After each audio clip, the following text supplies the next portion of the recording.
This is Tokens. I'm Lee C. Camp. I can remember being on a beach in California around this time, and I picked up a big rock. I was on Solana Beach, and what I ascribed to the rock was God. I said, God, this is you.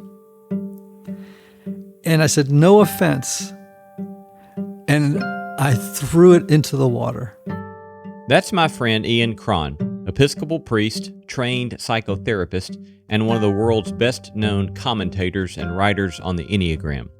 And that is his telling of a dramatic turning point in his own life.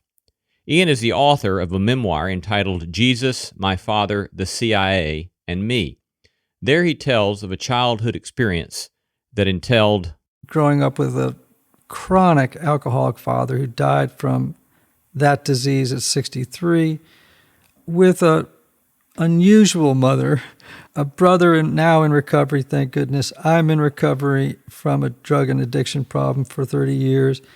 My father's two sisters died from alcoholism. I mean, it doesn't run in the family, it gallops. And out of such experiences, he's learned that love is the most powerful force for change in the universe, and shame runs a close second. And out of such experiences, he's learned to help others do some of the hard work entailed in being truly human. It is about learning to shed the false self, to embrace the highest expression of our truest self. That's tough work because it involves having to deal with our shadow. Coming up is the interview Lauren White and I had with Ian Cron.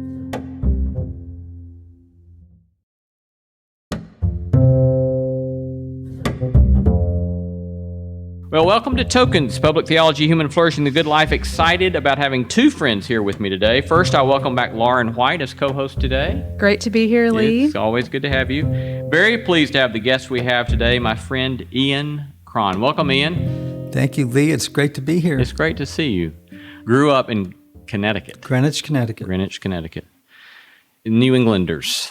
We always made fun of New Englanders when I was a boy in Alabama.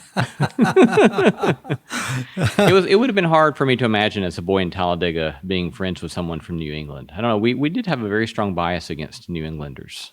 I think it was that we had a sense that they always looked down on us. Well, and they did. And I grew up 35 miles from Manhattan, so a true Yankee from New England would say I was a New Yorker. Yeah. They would turn their noses up at me and say, he's from New York, really. Yeah. So, I can't claim true Yankeehood. So you've been in the South now, 10 years? Yes. Every time I fly home to Nashville and we're making that little turn, toward the airport, I always look down if it's a pretty day and I think, God, thank you, I live in Nashville. Yeah. It is a delightful place to live and to be. So your book, Jesus, My Father, the CIA, and Me, was that your second book? Yes. Yeah. And your first book was on Francis. Chasing Francis, right. Yeah. It was a novel about St. Francis of Assisi. Did you write the memoir while you were in Nashville? Began it in Connecticut, and I finished it in Nashville. Okay, yeah. And you think about the genre of memoir, what was that experience like for you spiritually? Well, it's interesting. People ask me if this was a cathartic experience for me. And I generally say no. As a therapist, as a person committed to personal growth, I had done a lot of work.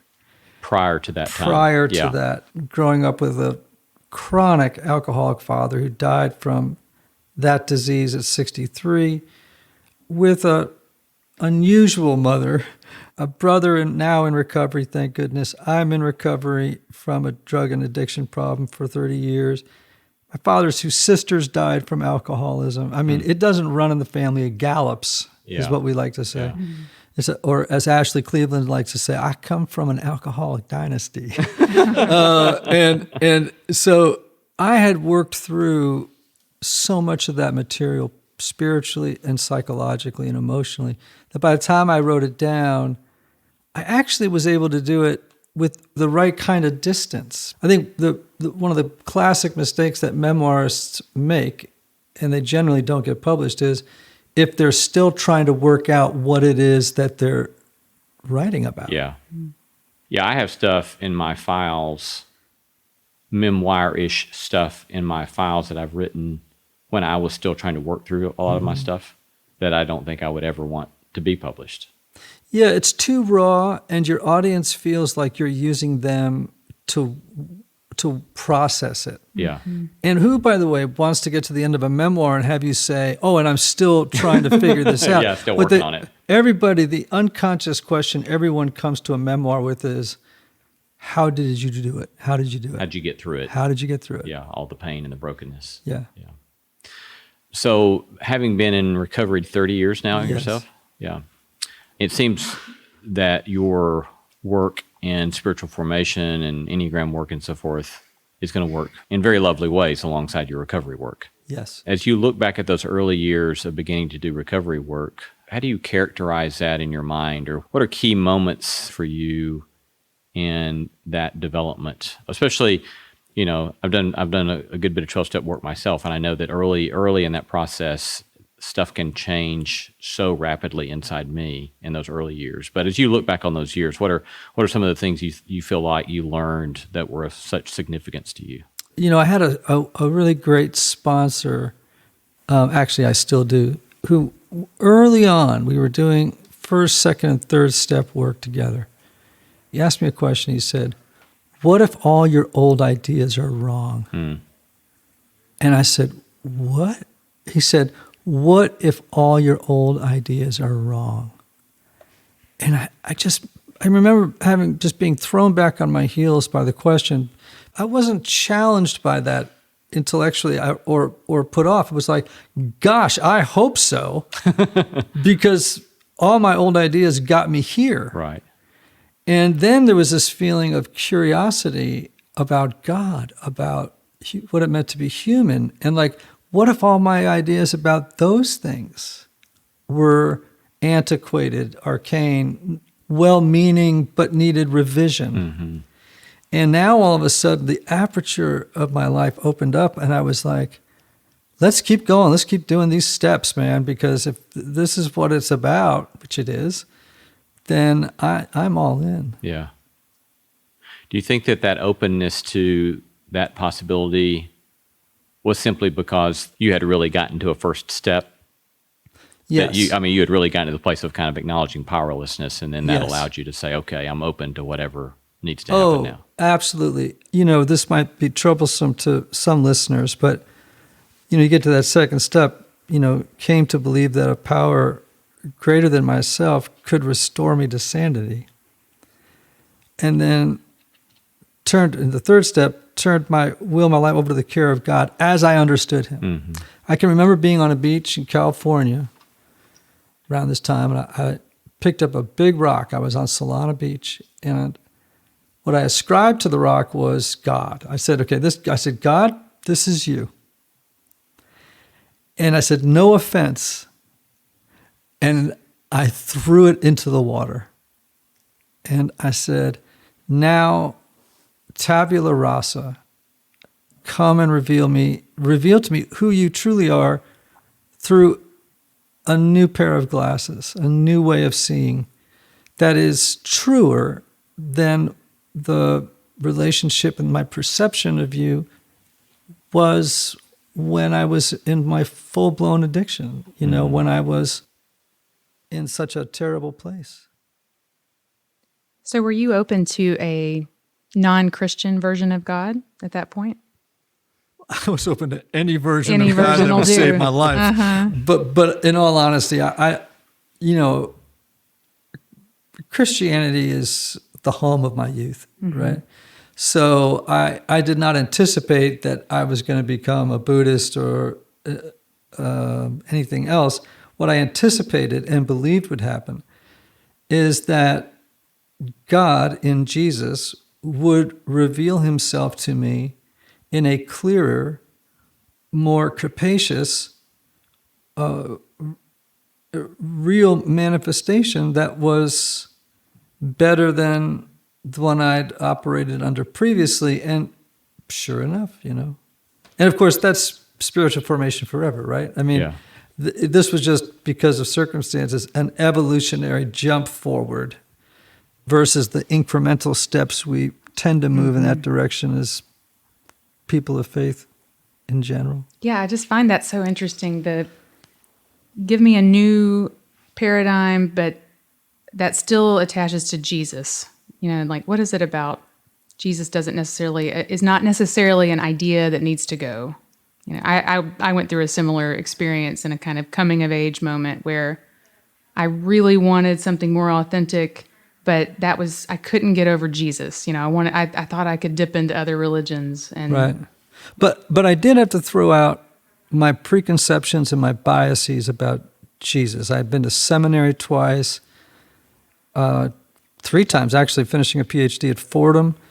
And I actually recommend this to every Christian, that maybe every 2 to 3 years they ought to visit a beach and throw the rock in the water representing their previous understanding of who God is and say, teach me again. Yeah. Show me again. Yeah, that's great. Years ago, it was probably 15 years ago now, there was a study out by some forensic scientist who had done a depiction of what a first century Palestinian Jew might have looked like. And it does not look anything like any of our westernized notions of what Jesus might have looked like. And so I printed that out and I kept it on my bookcase for years because as I would look at it, it always reminded me, whatever my conception of Jesus is, it's probably not all that good. Right. Know? And to allow me to always be reminding myself of, I can just as much make an idol of my conception of Jesus as any idol worshiper can.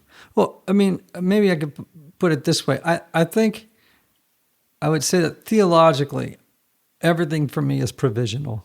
The only non-negotiable is God is love. After that,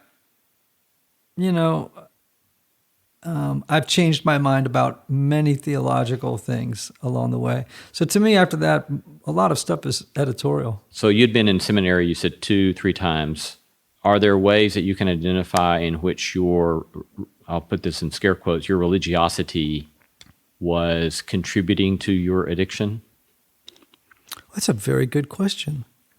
I think genetics were feeding my addiction. I think trauma, mostly. From your childhood experiences. And I think most addiction is caused by trauma. And if you ever want to have a long conversation with me about why our penal system is absolutely ridiculous in the way that it treats people with addictions, happy to have it because it's a terrible injustice. Yeah. But I do think that most addictions are trauma-driven. Did you have an experience of dealing with lots of resentments about trauma? Gosh, yes. Yeah. I've never met an addict that didn't have a lot of resentment. Closet full of resentments, sexual abuse, physical abuse, horrible emotional abuse. I was filled with rage that was living underneath the waterline of my life. I was unaware of how much that rage and resentment governed my life from the shadows. And when that stuff came above the waterline, it was a good 5 years of lots of tears, lots of heartache, lots of shame that needed to be cleaned out, loved out, and I continue that journey. I think the first time I remember somebody leading me through a 4th step, and they said, inventory your resentments, that when that was suggested to me, I thought, I don't think I'm resentful about anything. And then I actually started doing the exercise, and I was like, oh, Lord, I'm mad as hell about all sorts of stuff that I have never voiced. And I had gotten so good at stuffing the anger down and stuffing the emotions down that I was just oblivious to it. Yes. And it was really surprising to me. Yes. You were asleep. Yeah, I remember a therapist one time asking me early in this process, what are you feeling? And I said, I don't know. And he looked at me intently and said, I think you're telling the truth. But it's scary to go through that process of when you've been taught to be afraid of feelings. And I was. Yeah. Very much so. And so when they do come to life, it's overwhelming. if you're unfamiliar with the force that they can have. I was given the gift of desperation. So I began my work as a 27-year-old that many people don't begin until they're 47 years old. But I had no choice. So thinking about what you were saying about memoir, no one wants to read one that's still in process. You want to read resolution. At some point, I realized, I don't know, something I was clinging to, I didn't want to let go of, was this sense that my life would be boring if I got better. I wonder if you resonate with that at all. Yeah, I definitely think that there was a point for me where I'm trying to do this step of handing over my character defects and having this kind of terrifying moment of thinking, my life may be so boring and so uninteresting. It may be my character defects that actually helped me be creative, helped me be ambitious, helped me work hard. And so it was a kind of terrifying moment of, I may just be my life may be so uninteresting if I give this stuff over. Well, the human ego is probably what was speaking to you. Yeah. Right? The ego wants to convince us that we are far more in control of our lives than we actually are. And so it has a vested interest in keeping things, status quo, right?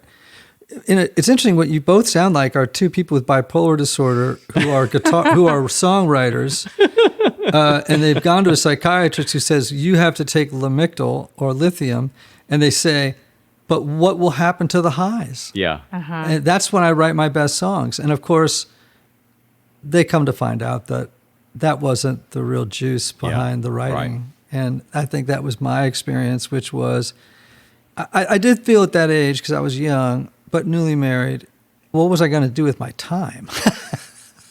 Okay, now I got all this time on my hands. Yeah. But life went from black and white to color, but not overnight. And the life I live now is so enriched. I still go to 3-4 meetings a week. I always tell people the best theology in a church is in the basement. It's not in the sanctuary. You're really hearing the gospel of grace in the basement. Of course, that's overstated. I apologize to pastors who we know that preach a wonderful gospel of grace. But down in those dank rooms with that crappy coffee, man, you hear some stories of grace that are just extraordinary. Yeah, a lived experience. Yes. And the sort of grace that's not merely pardon, but power, right? Yes. Yeah, empowers a new way of being. Yes. And of course, it's the power of community, right? Right. The enemy of shame is community. The enemy of addiction is connection. So when you're in those rooms, one of the first things I remember thinking was, why are all these people laughing? I remember going to my first meetings and people were joking and laughing. I had expected to find a bunch of, defeated, slump-shouldered, miserable humans who were all, just completely disappointed with their lives. And yet there was so much joy and so much welcome. So it was precisely the opposite of what I thought. Yeah. It was, as the Jesuits would say, one of their values is hilarity. Yeah. And what I found in those rooms was hilarity. Yeah. That whole notion of shame and the isolation that comes from that, I think I witnessed and personally experienced such shaming experiences as a younger person. And I think even still today, there's clearly, in the socio-political scheme of things, there's this sort of shaming that happens on the right. And then I'm also seeing the similar sorts of shaming that's happening on the left. And I'm so hypersensitive to it. It does evoke a sharp anger in me. And I have to watch my resentments about it, because I can get into this place of resentment about the ways I know that shaming leads to isolation and leads to such brokenness. Becca Stevens loves to say that love is the most powerful force for change in the universe. And I always joke with her, I said, and shame runs a close second. Shame is so toxic. And if you get a chance, recently I did a podcast with Kurt Thompson. on shame, who wrote The Anatomy of the Soul. We spoke at length about shame, and I think he would argue that shame is the principal enemy of your soul. And I think what probably was the first afflictive emotion felt post-garden. Shame. Yeah. 2 steps out of the garden is the first feeling that would probably afflictive emotion that rose to the surface. Right. You know? Yeah. And the thing about shame is that the only way to, I think, begin to make steps in getting through it is precisely to go through precisely the thing shame doesn't want you to go through, of vulnerability, right? Yes, naming it. Yeah. And that's the power of the community. That's why connection is the answer to addiction. The opposite of addiction is connection, because it right sizes it. There's something powerful when you're in a room and someone says something and you know, it's some terrible admission and someone goes, "You too?" Yeah. You did that too? And everyone laughs. Right. You know, Yeah. in a way. Yeah. If you don't mind, I'll tell you a quick story. Yeah, please. That a meeting in New Canaan, Connecticut. You know, it was one of these things called a speakers meeting, which is when oftentimes a newly sober person will, 30 days, 60 days clean, will stand up and share their story for 30 minutes. And then normally there's 30 minutes of discussion where people clap and, you know, say, raise their hands and talk about how much they identified with the story, etc. And we heard a woman one night give a story that was so horrific, so stunning, that it brought the room to silence. So what happened in the meeting that was not good was all of us at the end, like, you know, jaw dropped in silence while she stood there in front of us. No applause, no response. And so there she was, standing in front of us, waiting.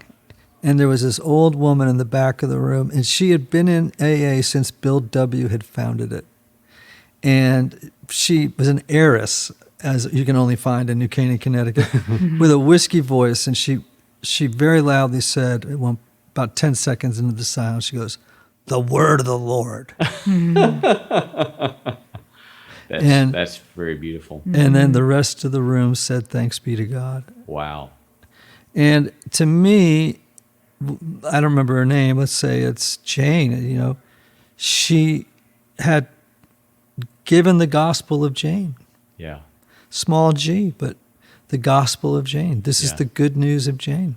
Here she was. And so I think it was one of the most inspired responses. And I think really. That's what we all want to hear about our own lives, the word of the Lord. Right. And have someone respond, "Thanks be to God." Yeah. Yeah. Let's shift a little bit to thinking a little bit about Enneagram. For those who don't know much about Enneagram, why don't you maybe give us 2 to 3 sentence description of what it is? The Enneagram is an ancient personality typing system that teaches there are 9 basic personality styles in the world, one of which we gravitate toward and adopt in childhood in order to feel safe and navigate this new, frightening land of relationships, right? And very importantly, each of those 9 types has an unconscious motivation that powerfully influences how that type habitually and predictably acts, thinks, and feels. And why has something like the Enneagram become such an important piece of your work, you think? I have this portfolio life, right? Like, I was a songwriter, I'm an author, I'm an Episcopal priest, I'm a father, I'm a husband, a trained spiritual director. It was just sort of this litany of things that I did, and I kept wondering, I said, well, what would you put on your business card? I mean, you know, how do you explain what you do? And I actually felt a little bit of shame around that, because it was like, well, am I just vocationally ADD? Is it what is wrong with me? And then I realized at that moment that and this turned into something of a mission statement, that my life was dedicated to helping people enter into deeper conversation with the mystery of their own lives. And I realized at that point that everything I had done in my life, all of those vocational avenues, were streams feeding the same pond, which was a very encouraging, wonderful moment for me. So the Enneagram was just another natural part of the evolution in my helping people talk about the mystery of their own lives. Also, and by the way, about the mystery of their relationship to God.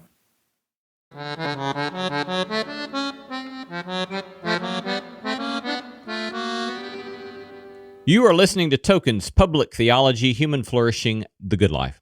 We are indeed most grateful to have you joining us. Please do us a favor and leave us one of those 5-star reviews on Apple Podcasts and subscribe there or wherever you subscribe to podcasts. Remember, you can find our links, photos, books, and related videos from our extensive YouTube channel, all at tokenshow.com/podcast. You're listening to our interview with Ian Cron, host of the Typology podcast and author of The Road Back to You. In the second half of our interview, Ian discusses the gospel according to Pinocchio, the spiritual help of the Enneagram, and how Tibetan Buddhism has been helpful in making sense of some elements of his Christian convictions, and more. Part 2 in just a moment.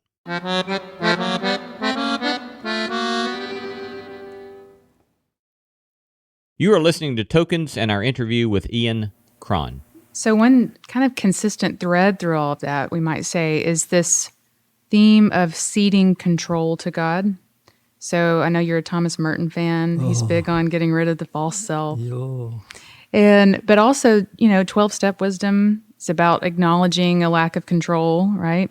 And is much of what I understand about the Enneagram is about letting go of a sense of control over myself, over my neighbors. But I'm interested, I've heard some of these kinds of movements critiqued as not acknowledging our responsibility to make change, that it's about, by acknowledging powerlessness or ceding control, that we're actually opening ourselves up to a kind of unhealthy acceptance of the status quo or something in the world at large. It's just so individual or so much about me getting better, So I'm curious how you respond to that or if you've encountered that. Well, let me ask you both a question. How successful have you been at changing yourself? Right? I mean, right? So a mantra that... It's certainly not a simple yes. Yes. Right? So sort of a mantra that I operate with a lot is that Christianity is less something you do than it is something that gets done to you. And so God makes the bar pretty low. It's like our job is to give God consent to do for us what we cannot do for ourselves. Now, consent is hard. Right. You know what I'm saying? Like, I don't want to make that sound like, oh, God's made it really simple, Consent, to me, is where the work is. And so the Enneagram, when it's used correctly, reveals not only what's best about us, but what's worst about us. So this is tough work. The problem now with the Enneagram is, as always happens, is you get a lot of people out there that know just enough about it to be dangerous at a cocktail party, but are self-proclaimed master teachers, coaches, etc., and they broadcast these horrible memes and lists, and you think to yourself, they have so trivialized a wonderful spiritual formation tool because they don't understand it. It is about learning to shed the false self to embrace the highest expression of our truest self.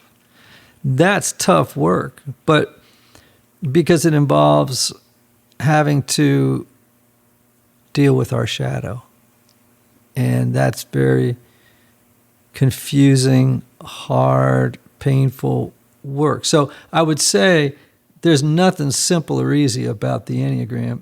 And it definitely does not give you a hall pass to continue on in a life that is contrary to how God would not just want you to live, but be in the world. How have you come to understand the false self in this journey of work that you've done? Okay, so the other day someone asked me who my spiritual hero was, and I oftentimes say Merton, but I guess I was in a bit of a mischievous mood, and I said Pinocchio. And I said, because here's this boy who comes into the world, and what does he want more than anything else? He wants to be a real boy. Because, you see, he just came into the world animated, but not real. And so he goes on this journey, and the journey is full of misadventures. It involves visits to Pleasure Island, where he throws a brick through a church window, where he smokes cigars and plays billiards, God forbid, where he goes to Stromboli Circus and he makes a fortune, but ends up being duped by the horrible owner. And interestingly, on Pleasure Island, he starts to turn into a donkey, into an ass, literally. Meaning that he was becoming on this journey less human than he sought to be when he left. He returns home. Geppetto is not there, the woodmaker who made him. He goes in search of him. What does he have to do? He has to swim down into the waters to meet Monstro the whale. And that's the shadow. And he saves Geppetto, who's been swallowed by the whale. And what happens when he brings Geppetto to the beach safely? What happens to Pinocchio? He dies. He's dead.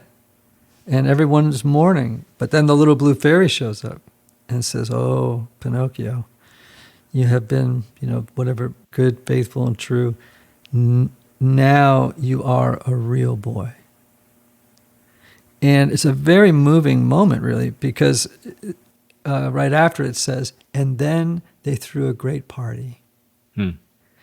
And so for me, if someone were going to say to me, to what story could you correlate the gospel most clearly, I'd say probably Pinocchio. Because the journey really is from becoming a false or untrue or merely animated person to becoming a real boy or girl. I know that sounds trivial, but I see such wisdom in it that we start off as false. We're puppets. We're on strings being, we're doing things governed from the shadows, if I can overuse that phrase now, by forces we cannot see, and they get broken and we find ourselves. But we have to die first. There's a process here that we all have to go through, it sounds like, of dealing with the darkest aspects of our shadow, of being willing to go down and face the whale, being willing to die. And so the false self, in a sense, is what we start with, maybe, and we have to all... Very quickly, anyway. Soon after, Wordsworth says, we come trailing clouds of glory. But I always say, not for long. It's not long before the world begins to do its work on us. Can I say something heretical? And I know you're going to disagree with me, maybe, because you're probably an Aquinas or Augustine scholar. But I don't understand the doctrine of original sin. I didn't say I don't believe in it, but I will say I don't understand it. But I do understand the gospel of original vulnerability. And I think we come into the world so vulnerable, and so many things happen to us on that journey that set us up. We have no choice but to develop a false self to protect that essential true self. It couldn't survive in this world. And I think on the spiritual journey, part of the work is to consciously go about the business of dismantling the false self, which is obscuring, oppressing the true self that yearns to be born into the world. I think what makes sense to me about Augustine, especially on original sin, is if one reads that as a description of a social reality as opposed to some sort of thing that gets mediated through the act of sex from one generation to the next, but instead it's a reality that we get formed in these false self ways through social mechanisms, Yes. that makes loads of sense to me. Well, and of course, good psychology would support what you're saying, Yeah. which is, as little people, we have to abandon our true selves and make all sorts of accommodations and conform to the expectations of the important people in our lives. And in the process, we lose touch with our true selves. Yeah. And I think that's where Merton was going. Merton, brilliant beyond words, could be very hard on people. He was not a guy to mince words. And so when I hear him talk about true self, false self, I believe in him. The fifth chapter, and I'd encourage everyone to read it, just go get New Seeds of Contemplation and read chapter 5. Don't read the rest of it if you won't. Just read chapter 5. I was sitting in the Catholic Church, 30 years old. I read chapter 5, and it's as though I had been going south in my life, and suddenly, in that moment, I just literally turned east. It just completely changed my theology and anthropology. It just changed everything for me in the most beautiful of ways. And I haven't departed from that understanding. And that's all about the true self and the false self. Well, it's funny that you said you turned east. I was going to ask have you ever gotten into any of the Eastern fathers instead of Augustine, and have you dipped into that tradition? That's been really helpful to me. Yes. And now I'm going to say another thing that's going to bug everybody. But I do sort of hold to that belief that, we should, wherever truth is found, we should avail ourselves of it. And not only have I read a number of the Desert Mothers and Fathers, I probably haven't read very many Protestant authored books in 20 years, mostly Catholics.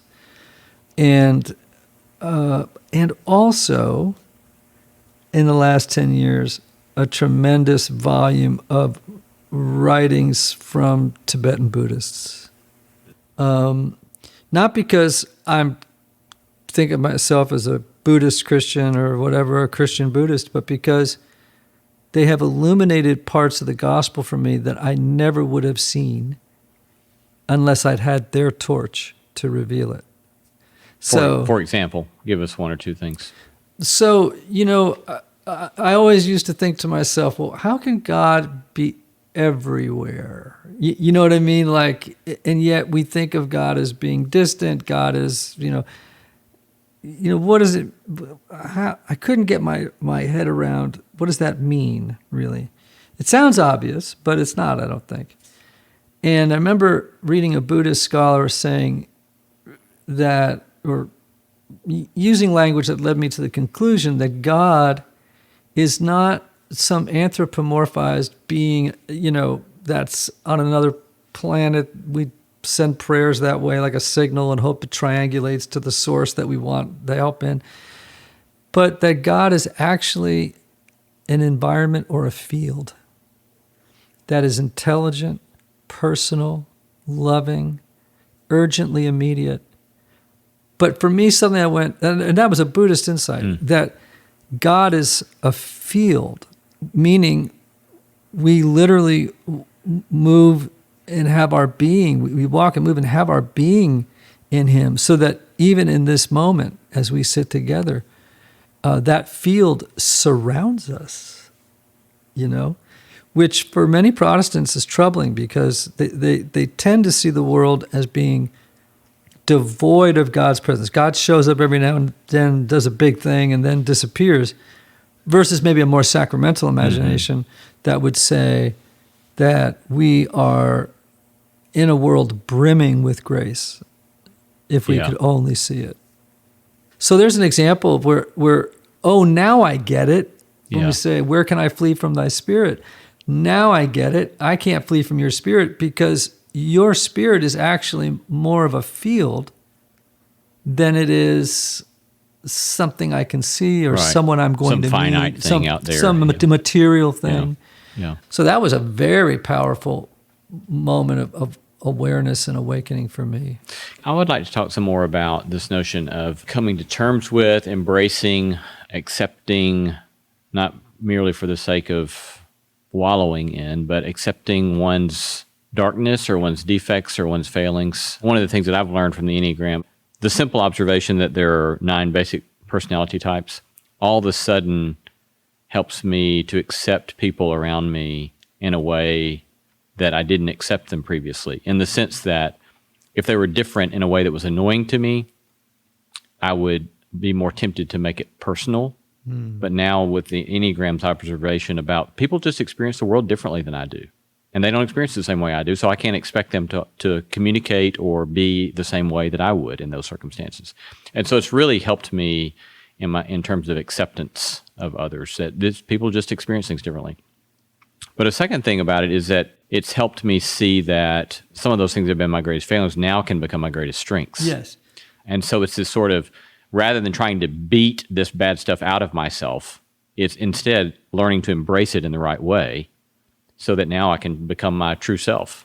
You know, there's that great scene in The Great Divorce, right? We all know it. It's the one where the lizard demon is on the shoulder of this person who is trying to be persuaded, or is being in conversation with an angel who's trying to persuade him to let him kill the serpent on his shoulder, so that he can be free to come to heaven, right? Get out of hell. It's a pass, right? But first we got to kill the demon on your shoulder. And the demon, of course, is whispering in his ear, don't let him do it, don't let him do it, don't let him do it.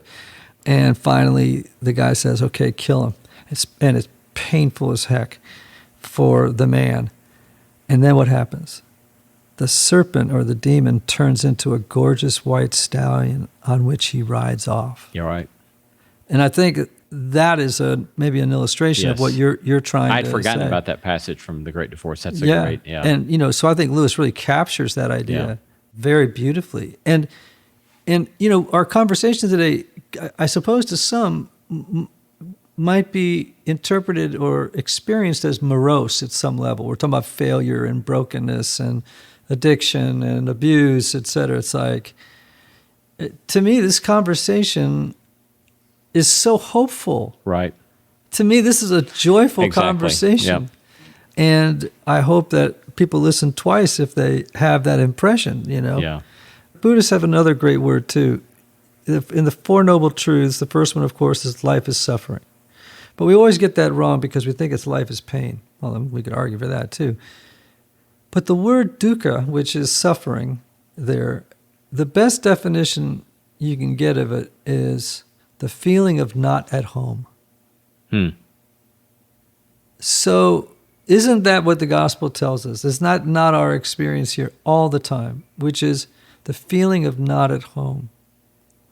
And so, to your point, I try to remember when I meet people I don't resonate with, or who, when my ego is big enough, is easily offended by, I just remember we all feel not at home. Yeah. And this person is acting as one who feels in this moment particularly not at home. Yeah. That's well said.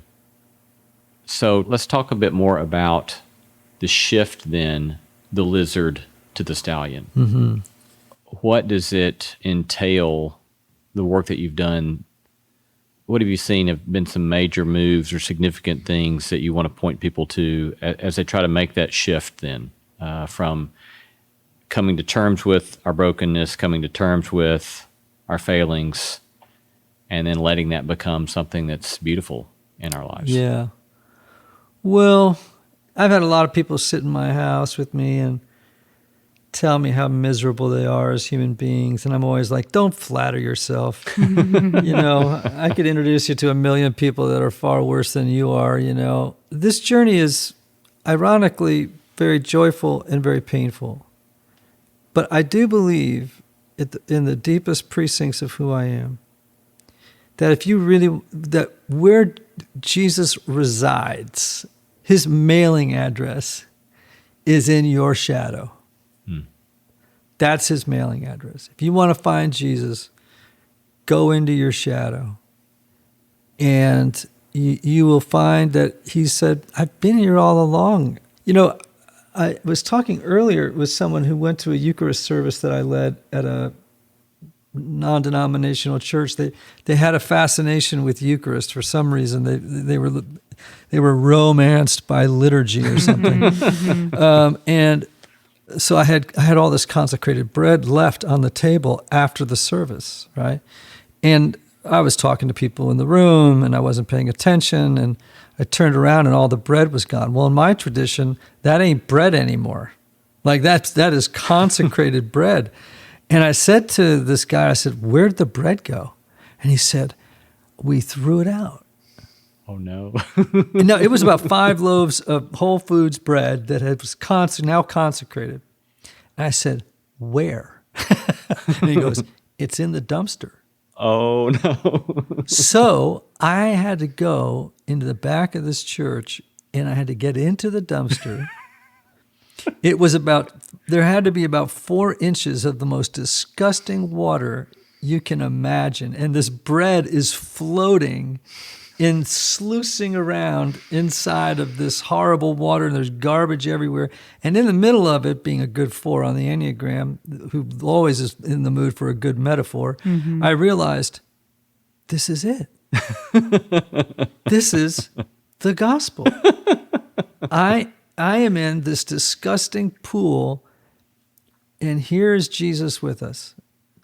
And that's why I would say, there's just an illustration of how there's a certain joy that goes with moving into the shadow dimensions of who we are. Because if we do it correctly, without allowing shame to scare us out of the shadow, we are going to meet Jesus in the most beautiful, powerful, surprising, hilarious ways, and so, but it is a difficult journey, and one you shouldn't make alone, for sure. So that's a good transition, I think, to a question I was wanting to ask you about what you think the role of art is in the Christian life.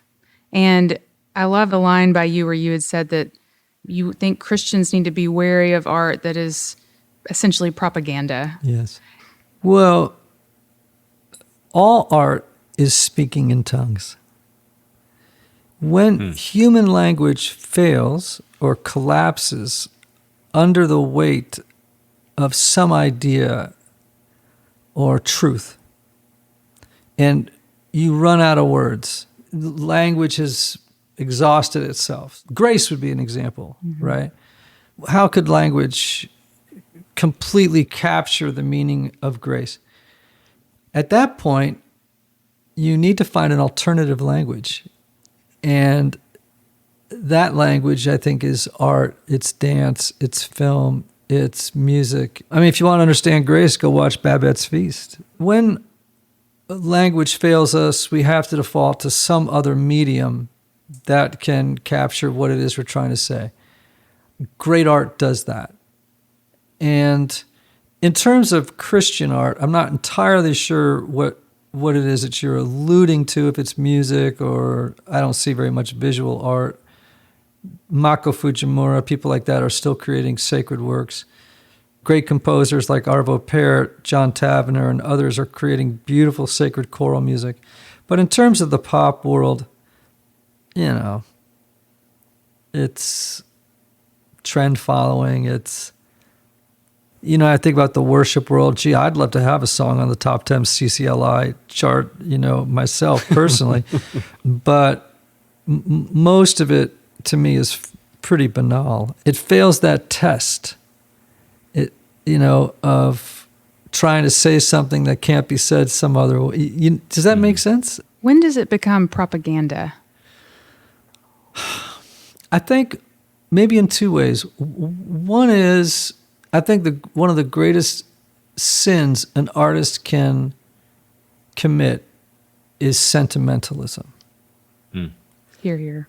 Because when you're practicing sentimentalism, it's a terrible shortcut. What you're trying to do is elicit emotions in people that you didn't earn. So there's a lot of sentimentalism in Christian music or Christian art. So that to me is a terrible sin. I think when we try to use art in very simplistic ways to persuade or convince people of Christian ideas or values. And sometimes it takes on a very vapid quality. Let me put it this way to you. Great art requires no defense. You know what I mean? Like, it just doesn't need to defend itself. It's just what it is, right? Mm-hmm. And I find myself always having to defend Christian art. I don't know how else to say it, but there are great people out there. So I don't want to say I don't want to broad stroke it. There's the Andy Gullahorns of the world. There's who writes songs with payoff lines that will, blow the top of your head off, or Andrew Peterson. These are mutual friends. There are artists out there writing incredible music and doing great art like Mako Fujimura, among others. So there are exemplars of this, but they're few and far between, really. There should be more, and they should be more courageous. But unfortunately, they're controlled by corporate powers that won't allow them to explore new ways of saying things, new forms. So they're really at the mercy of K-Love and whoever's in charge of the playlist. Ian, we're thankful for the You're courage. You're going to end on that note? The courage. Well, but I want to end on the note of thanking you for your own courage and the ways in which you have sought to tell the truth in your writing and the work that you do, helping people come to realize new possibilities for life and not be afraid to acknowledge your own brokenness and your own journey. And it's a great gift, the ways in which you contribute to helping lots of us let go of our own shame and practice vulnerability, because we see it exemplified in so much of your work, and we thank you for that. Well, thank you. It's been it's a great joy to get up in the morning and realize that someone's going to pay you to answer interesting questions. Yeah. Or at least think about them out loud. Yeah. So thank you for having me. Yeah, thanks for coming to be with us.